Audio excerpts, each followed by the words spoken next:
Hello, I'm Gary with Gabbin with Gary. I've been conducting interviews with the people of Ukraine all over the world. Some renowned authors, police officers, teachers, wives, lawyers, soldiers, and just everyday people. I've been conducting these interviews so that the struggles of the Ukrainian people are not forgotten now or in the future. Every Ukrainian deserves to have their story told. This is so dangerous for some, I can't even show you their faces as they worry about retribution to their family from Russian occupied areas. Those interviews, for safety reasons, are just podcasts. Please consider donating to my channel so that I can continue to bring you this content. Again, please hit the like button and subscribe. Thank you and be safe. Hello, I'm Gary with Gabbin with Gary. I have Tymur here, and he's a refugee out of Ukraine, and he's going to introduce himself. Hello, my name is Tymur. I'm 62. Great. I'm from Kiev, Ukraine, the capital of Ukraine, Kiev. And again, I asked you before, but were you born there? No, I was born in the Republic of Tajikistan of the former Soviet Union. And when did you move to Kiev? My mother was the teacher of Russian, so she was assigned to teach Russian in the Republic of Tajikistan. And how long have you lived in Ukraine? Well, we were in Tajikistan only during 1 year, and after she gave me a birth, my mother, and we came back to Kiev. Oh, I see. So I can say they live in Kiev 61 years. Oh, that's what I needed to know. All right. So basically, your whole life you spent there. Yeah, that's right. Yeah, that's. I feel that's awesome. I think there's a lot of, it's a very beautiful. It's a beautiful country, and well, it's under a lot of stress now, but it's definitely a beautiful country. Yeah, I know. What the question so I have for you is what was life before, like 3 weeks before February of 2022? What was it like before that? My life was stable and quiet. The life of me and my family. Just before the beginning of the war, we got much information about possible Russian invasion. And we believe in Western information. But some people didn't believe. Unfortunately, our authorities told us that no war, all will be okay, and so on and so on. So it was bad policy, because if they prevent people earlier, so we might avoid many victims. That is my personal opinion. Right. And on the day of February 24th, what was it like in February 24th, 2022 for you? The February 24th, I got in the morning the phone call from my friend. I live in the left bank of the Dnipro River. The Kiev is onto two banks, left and right banks. So one of my friends, the scientist, he's a scholar, he phoned me and told me that in his district, he hears the explosions, and it must be dangerous, and you must live in the shelter, he told me. And I answered that we have no shelter in our area. I don't know what to do, and so on. And his district was very close to the Russian attack, and during first 2 days, 2 apartment buildings were completely destroyed by Russian bombs and missiles.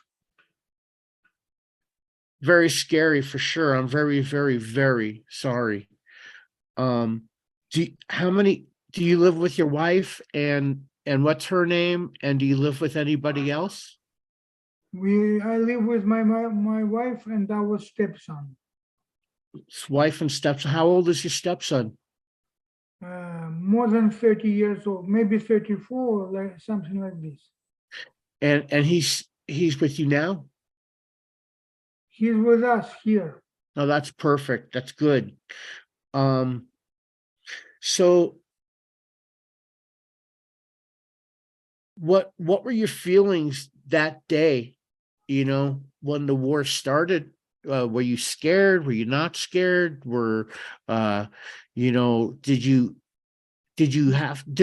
you ready for something to happen before? Did you have stuff packed up and ready to go, or it was a surprise? It was very bad surprise for me, and my wife was scared from the first day. And our local authorities, they made a shelter from the underground parking for our area. And from the 28th of February, we went every night to this shelter, and we passed there all the night. And because I'm a disabled person, and 4 years ago I had a stroke, and the left side of my body is paralyzed. So I walk very, very slowly, and I walk very, very slowly, and my wife was crying because she was afraid. And I was very concerned that I couldn't help her and couldn't move faster. And how long were you in Ukraine before you left? So we left Kyiv on March 3, direction to Lviv, because that is the capital of Western Ukraine, and it was more quiet in this area. And normally the train passes from Kyiv to Lviv one night, or bus. And we passed by bus 1 day and 1 night, 24 hours. Because there were many, we call it block stops, military block stops, and they made inspections and so on and so on. So it was a very, very exhausting trip for us. We came to Lviv, and we passed in Lviv about 2 months. It was quiet in Lviv, but one day we lived in the apartment building. We rent a cheap apartment, and just in front of our window, there was a park and a big mountain from Carpathian Mountains. It was wooden and very, very beautiful. And every day, local people, they escorted their pets to this little wood with the mountain. And one day we hear an explosion, and we saw from the window the 9th story store, floor number 9. We saw that there was a big smoke just behind of the hill, and people is running from the wood and back to the mountain, taking into their hands their pets. And my wife had a panic attack again, and we decided to go to Poland. And it was Russian missile who destroyed electric station just behind the mountain. There was no electricity, and so on and so on. So we went to Poland, and we were placed into the hotel not far from Warsaw, about 90 kilometers from Warsaw. It was a hotel also for disabled people. And there we got very hospitable invitation and treatment. And the daughter of my wife, who lives in America, New York State, she invited us to go to America. And we went to America, to New York State, to live in their house. Because my wife said that it would be more quiet in America than in Poland. So that is my story in brief. In brief, that's so when you were, before you left, after February 24th, did you guys have to go food shopping? Was there food to get? Did you just go to the parking garage every day for food every night, or how did that work? We had some reserves in our apartment because I was ready to the war, possible war, and we had some reserve, and we also booked some food from local supermarkets. But maybe in 2 or 3 days, the courier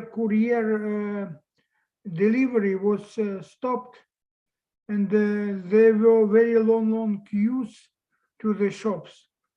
It was very difficult to buy some food. So we brought some food in the shelter from our apartment, and we shared this food with our partners in the shelter.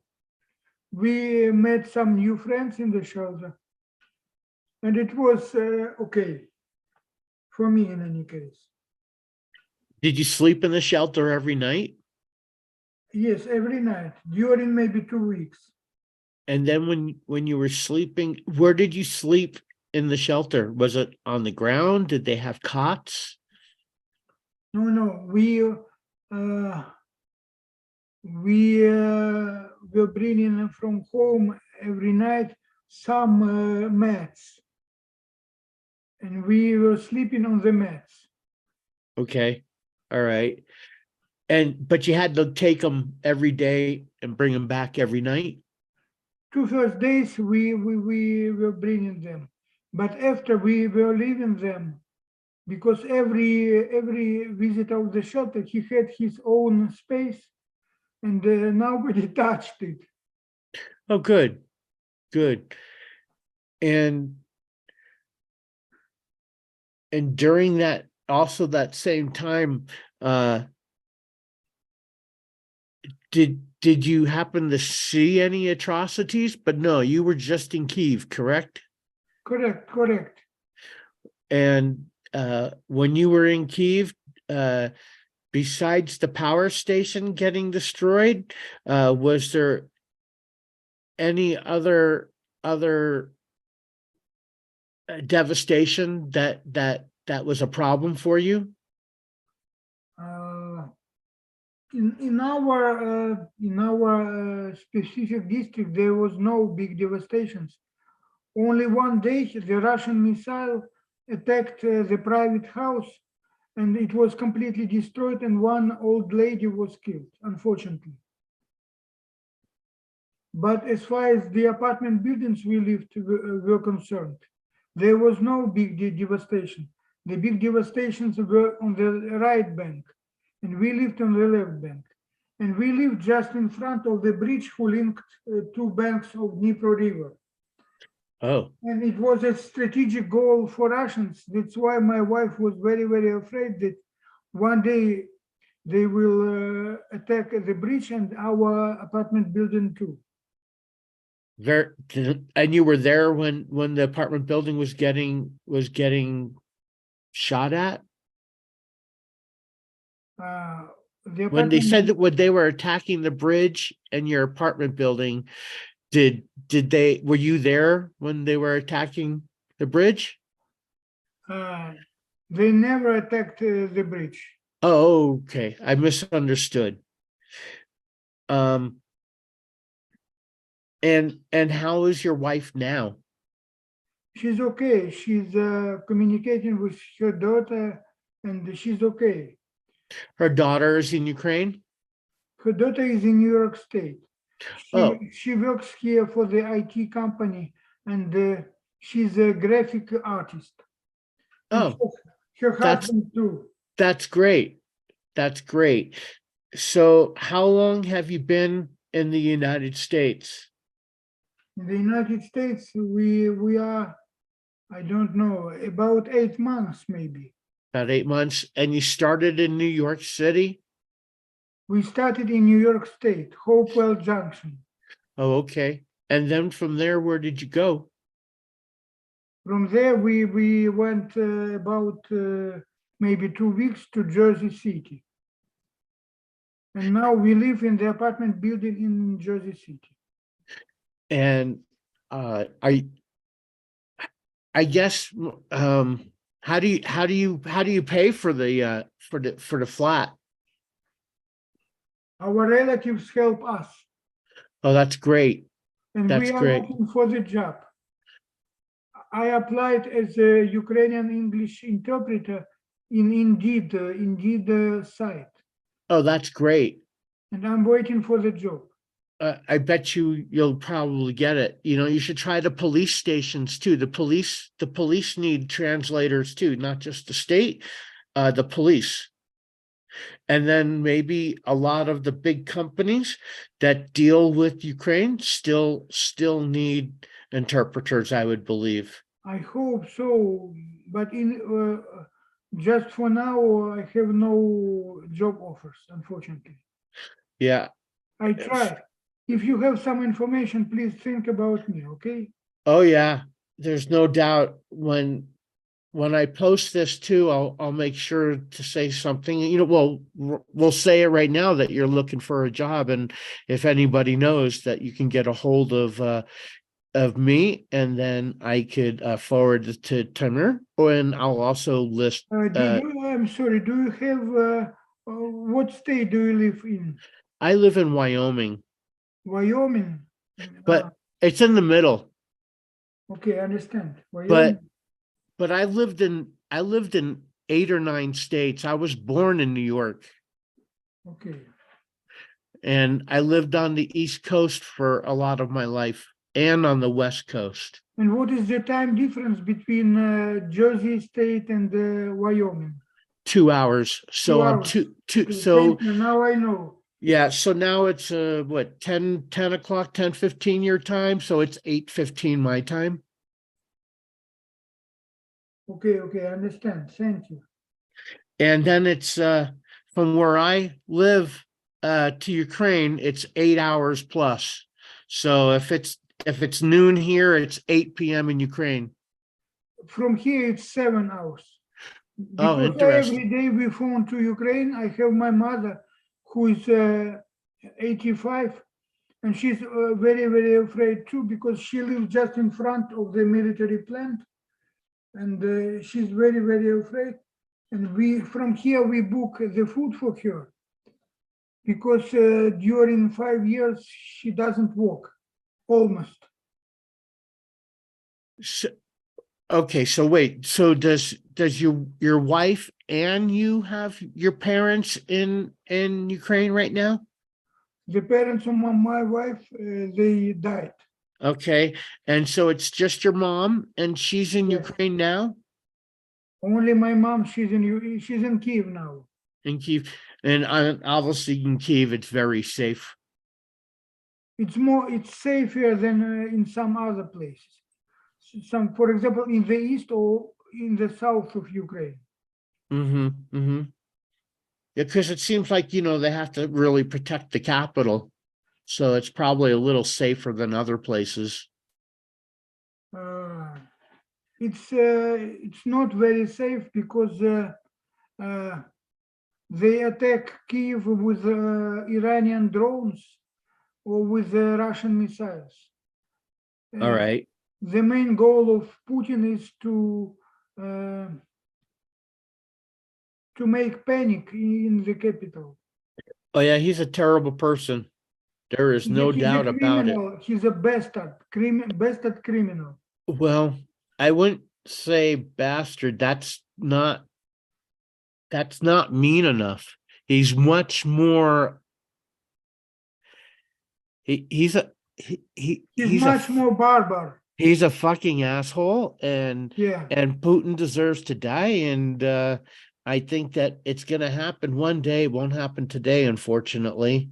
But even if it happens today, I don't think anything will change right away. You know, the new president would just probably be as bad, if not worse, because they take their next KGB agent who's really high up, and there you go. You know, you get the same, so, but I don't know. That's just my opinion. I understand. And I share your opinion. So, it's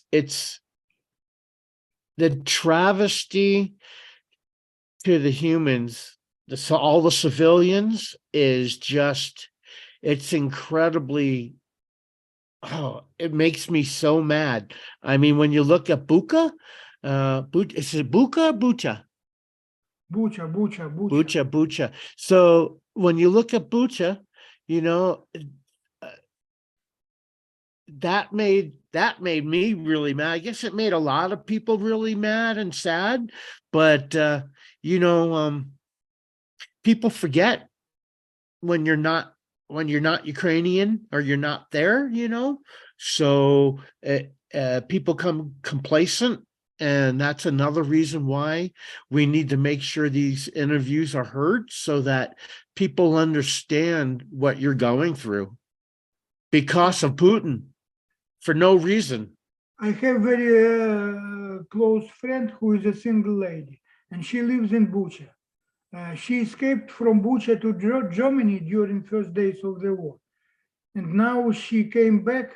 She has many cats, and she's still afraid, very, very afraid that the Russians will come again. The first interview I did with Dima, he said he's a volunteer, and he went to Bucha, to the Bucha, excuse me, Bucha. And when he was there, he said all the windows of all the places were gone. There was no whole windows anywhere. So how does this lady live with no windows? She lives in the private house, and only the walls were destroyed with the fragments of bombs or missiles. So how does she stay warm? She has the wooden stove. Yes. And she fries the wood. Wow. Well, and how old is she? She's maybe about 50. Wow, that's and she's right there at the front too. The other front, that's pretty scary. I could see where she's very nervous. When was the last time you talked to her? Maybe last week. Oh, good. So I'm glad she's still safe. I hope so, because every day on the Facebook we share some short information. Do you watch the news a lot? Yes, but sometimes I avoid, because it makes me very, very nervous. Yes, yeah. When I look at the news, every article is about Ukraine. It's very scary. Yes, if I compare your news and our news, so your news sound more realistic, and our news sound more optimistic. Very interesting.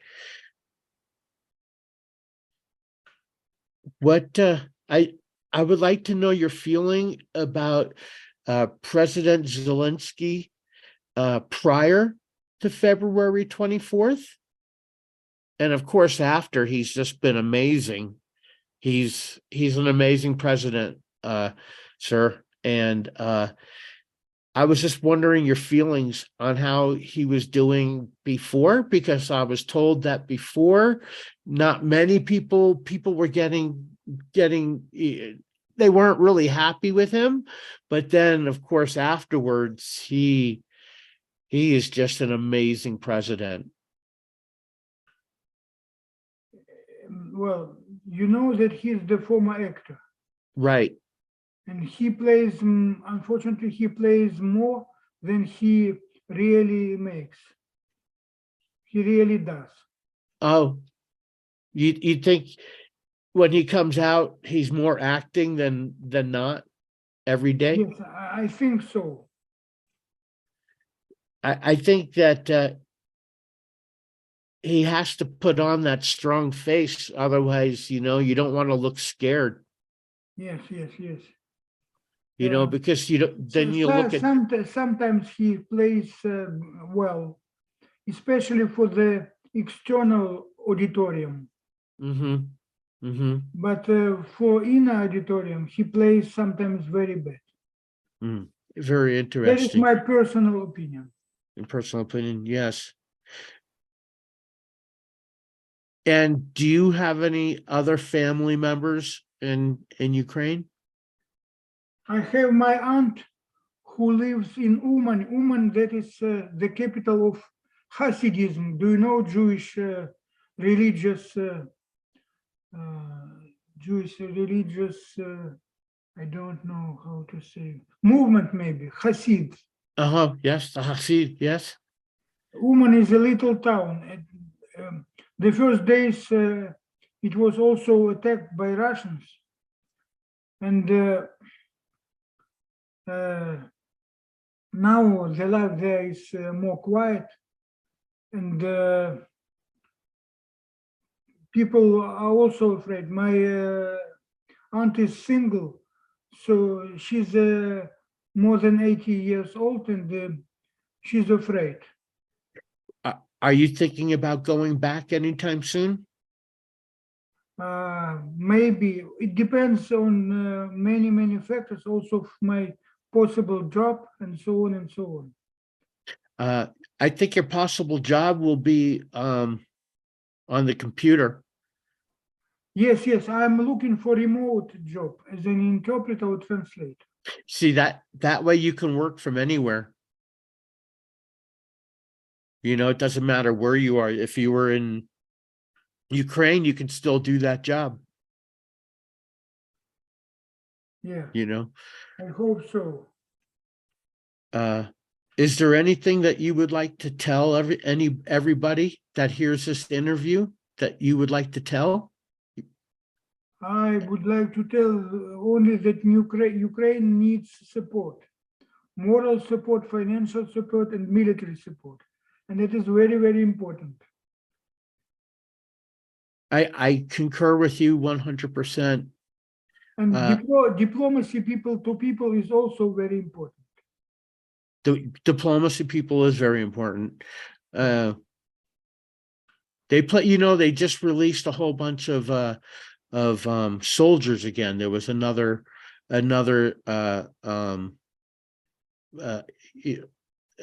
trade of soldiers, so there's some Russians and stuff, and which is good. That just happened. And I'm very sorry for the loss of the medic, Yana. She seemed to be an amazing lady at 29 years old, so that was very, very sad. And that's just one of so many people who lose their lives in Ukraine every day. And it's extremely sad, and we need to step up our support for Ukraine for sure. And I really hope that this war ends soon. Well, I completely agree with you. So we need support and we need to stop this violence. We need to stop the violence. Yes. If there's anything I can do for you whenever, please contact me and I'll make sure I contact you again. I'd like to make sure you're okay and Thank you. see how you're drop you doing. after our interview. I'll drop you some lines. Okay. Please, we're Thank you. friends on Thank you very Facebook much. now. Thank you Have a so nice very day. much. Thank you. Thank you. If you have some questions, please contact me. I will. And Thank you. please stay safe and give my regards to your wife and your stepson, but make sure your wife is okay and thank you so very much. Yes, sure. I will pass your words. Thank you, sir. Good Thank you. luck. Good luck. Thank you. And thank you again for doing the interview. Thank you very much. Be safe. Be safe.